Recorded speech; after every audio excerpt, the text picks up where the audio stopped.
जय संविधान, जय भीम, महात्मा गांधी की जय, गोडसे मुर्दाबाद। देखिए, आज रिजर्व बैंक ऑफ इंडिया के जो चेयरमैन हैं, आरबीआई गवर्नर हैं, संजय मल्होत्रा साहब, उन्होंने एमपीसी की मीटिंग के बाद ये अनाउंस किया है कि आरबीआई का रेपो रेट 0.25% कम कर दिया जाएगा।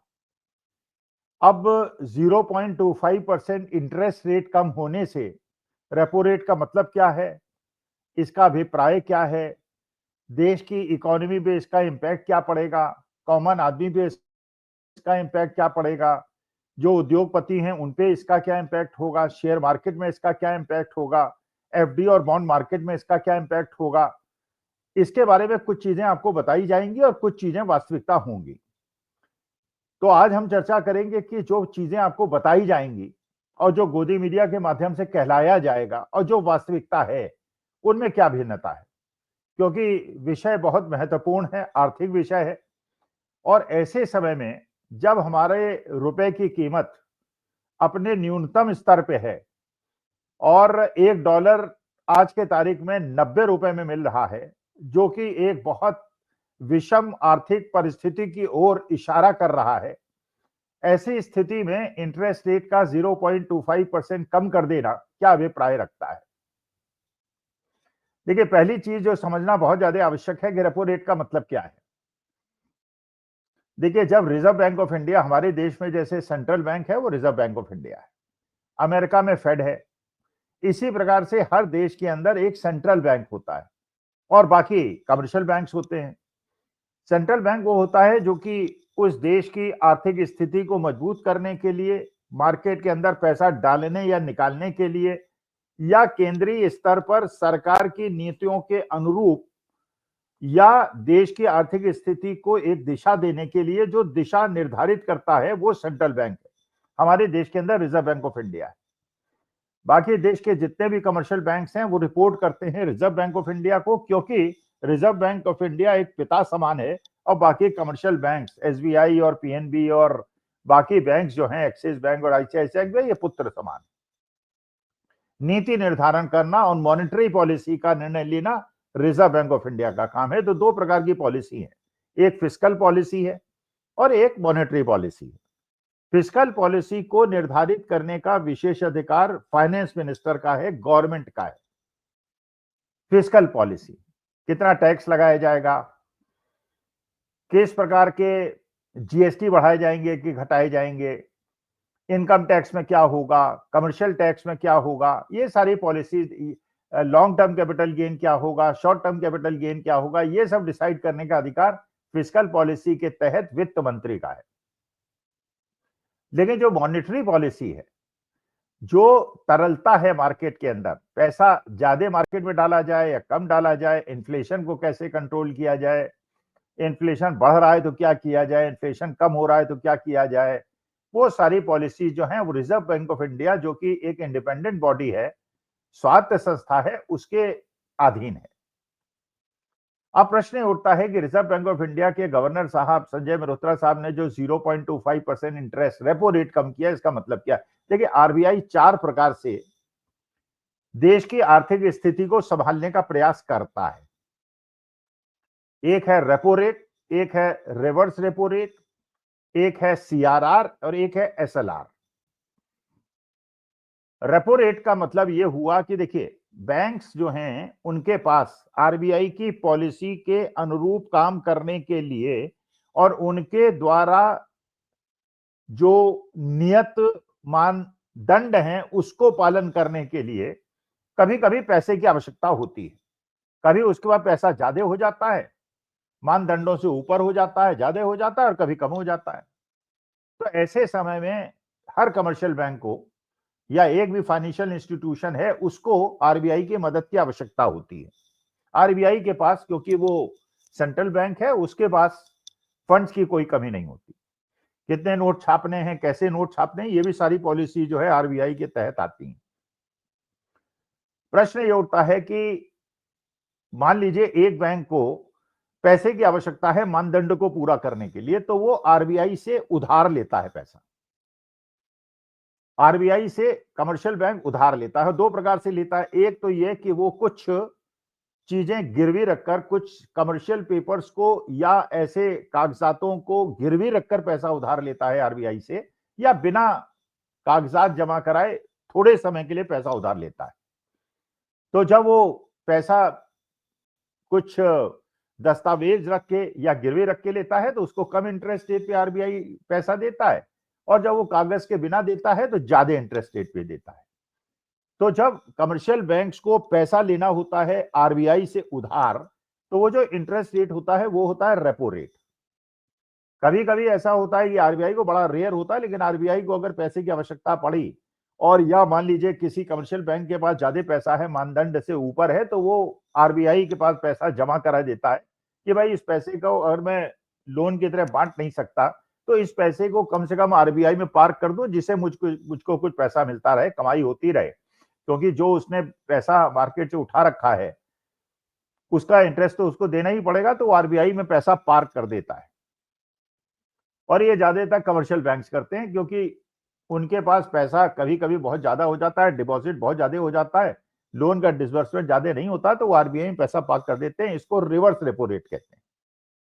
सीआरआर होता है कैश रिजर्व रेशियो। इसका मतलब हर बैंक के ऊपर आरबीआई ने एक नियम बना रखा है कि टोटल पैसा जो आपके पास आया उसका इतना पैसा आपको कैश में रखना पड़ेगा। कैश में इसलिए रखना पड़ेगा कि कल अगर प्रतिकूल परिस्थिति आ गई और बैंक के ऊपर कोई आफत आ गई और बहुत सारे लोग पैसा निकालने के लिए बाहर आ गए, और अगर आपके पास कैश नहीं होगा तो आप पैसा बैंक में जो डिपॉजिट करने वाले हैं उनको कैसे देंगे, तो वो इस लिमिट को ऊपर नीचे करता रहता है, उसको सीआरआर कहते हैं। अगर वो लिमिट ज्यादा है, इसका माने वो चाहता है कि बैंक कैश में ज्यादा पैसा रखे और कम बांटे, और अगर सीआरआर को कम कर देता है, इसका माने वो कहता है बैंक कम पैसा अपने पास रखे और ज्यादा पैसा बांटे। तो मार्केट के अंदर तरलता को बढ़ाने के लिए या घटाने के लिए वो सीआरआर का उपयोग करता है। इसी प्रकार से अगर एसएलआर है, स्टैच्यूटरी लिक्विडिटी रेशियो, इसका माने आरबीआई ने नियम बनाया है कि हर बैंक केवल कैश में पैसा नहीं रखेगा, वो बैंक कुछ ऐसे एसेट्स में भी पैसा रखेगा जो कैश इक्विवेलेंट हो, कैश के समान उनको बनाया जा सके, स्टैच्यूटरी लिक्विडिटी रेशियो।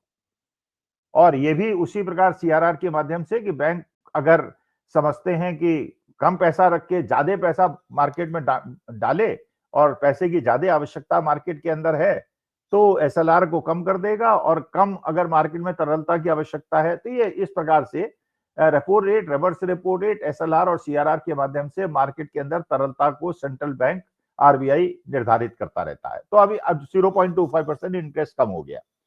अब आपको बताया जाएगा, गोदी मीडिया पूरी तरह से ये बताएगा कि जब इंटरेस्ट रेट कम हो जाएगा तो आपने जो लोन ले रखे हैं वो सस्ते हो जाएंगे, आपकी ईएमआई सस्ती हो जाएगी, ये आपको बताया जाएगा।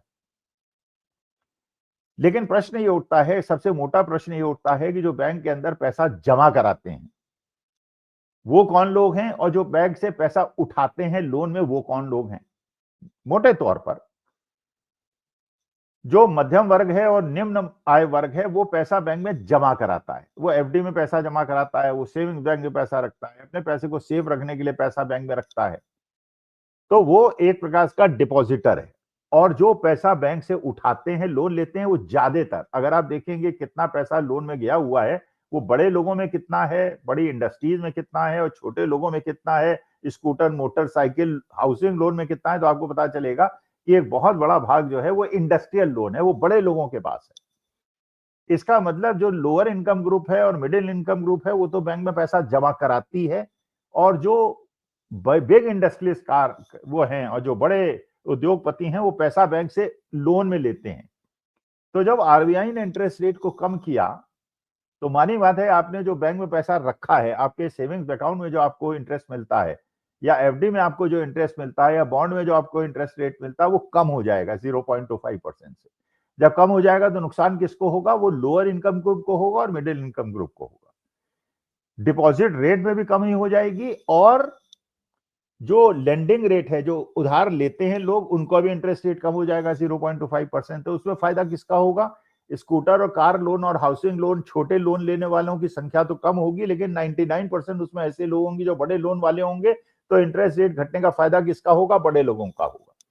इसका माने इस इंटरेस्ट रेट घटने का नुकसान किसको होगा? लोअर इनकम ग्रुप को होगा, मिडिल इनकम ग्रुप को होगा, और फायदा किसको होगा? बड़े लोगों को होगा। नंबर एक। नंबर दो, जब इंटरेस्ट रेट कम होगा तो शेयर मार्केट बढ़ेगा। अब आप पूछेंगे क्यों? भाई आपके पास मान लीजिए दो विकल्प हैं, बाकी सोने को, रियल एस्टेट को आप छोड़ दीजिए, आपके पास दो विकल्प हैं।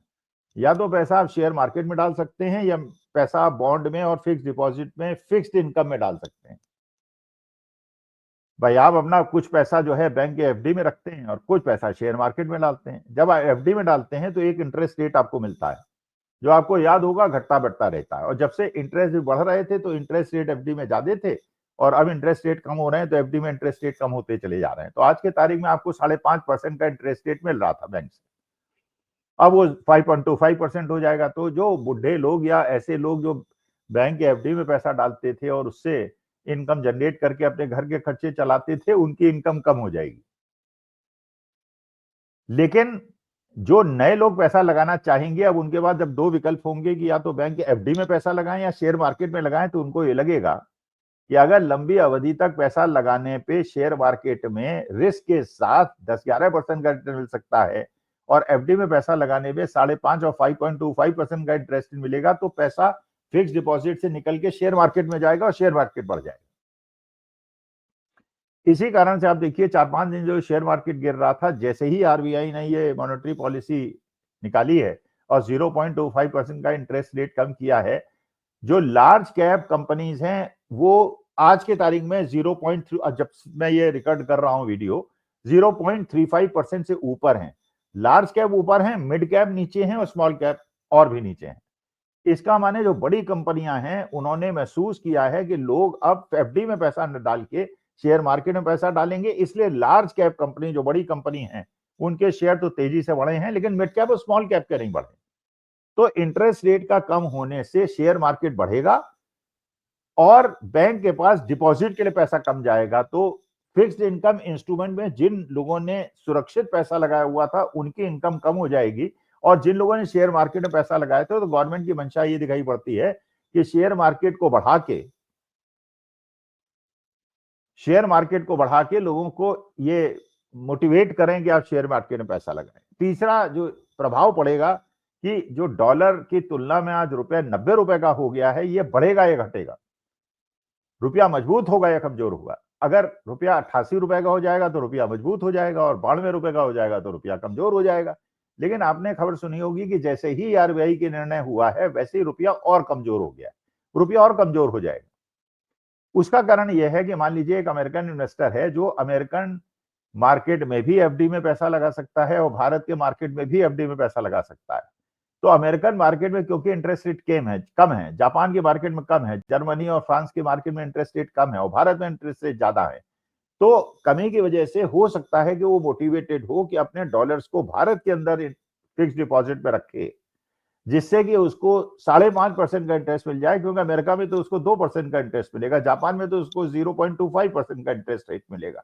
तो येन और डॉलर भारत में लगे, जितना ज्यादा इंटरेस्ट रेट होगा उतना ज्यादा आपके देश के अंदर डॉलर और येन या दूसरी या यूरो या दूसरी करेंसी का इनफ्लो बढ़ने की संभावना है, रुपए की मजबूत होने की संभावना है।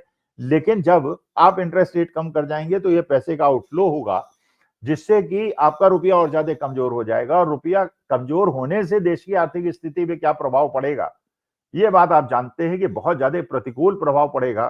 क्योंकि जो आपने विदेश से लोन ले रखे हैं, फॉरेन करेंसी में लोन ले रखे हैं, वो बिना एडिशनल लोन लिए हुए जितना रुपया कमजोर होगा उतना वो आपके लोन जो है बढ़ जाएंगे, तो आपकी देनदारी बढ़ जाएगी और आपके देश के ऊपर एक आर्थिक भार पड़ जाएगा, और आपको उन जो विदेशी लोन आपने ले रखे हैं उनको वापस करने के लिए आपको अपनी इनकम बढ़ानी पड़ेगी। जब विदेशी इनफ्लो आपका कम हो जाएगा, रुपया कमजोर होने से विदेशी इनफ्लो कम हो जाएगा, तो उसकी वजह से आपके देश की गति और कम हो जाएगी, जिससे कि आप पुराने लोन को वापस नहीं कर पाएंगे, और पुराने लोन वापस करने के लिए आपको नए लोन लेने पड़ेंगे, जिससे देश एक डेट ट्रैप में आ जाएगा। ये सारी संभावनाएं हैं। तो आज जो होना था वो हुआ, रुपया कमजोर हुआ, जैसे ही ये 0.25% का इंटरेस्ट रेट कम हुआ, शेयर मार्केट बढ़ा, आपको ये बताया जाएगा कि आपकी ईएमआई कम हो जाएंगे, लेकिन वास्तविकता में जिन लोगों ने बैंक में एफडी में ज्यादा पैसा लगाया हुआ है सुरक्षित पैसा रखने के लिए, उनकी इनकम कम हो जाएगी और उनको अपने घर के खर्चे चलाने के लिए और विकल्पों की तलाश करनी होगी। नमस्कार, धन्यवाद और प्रणाम।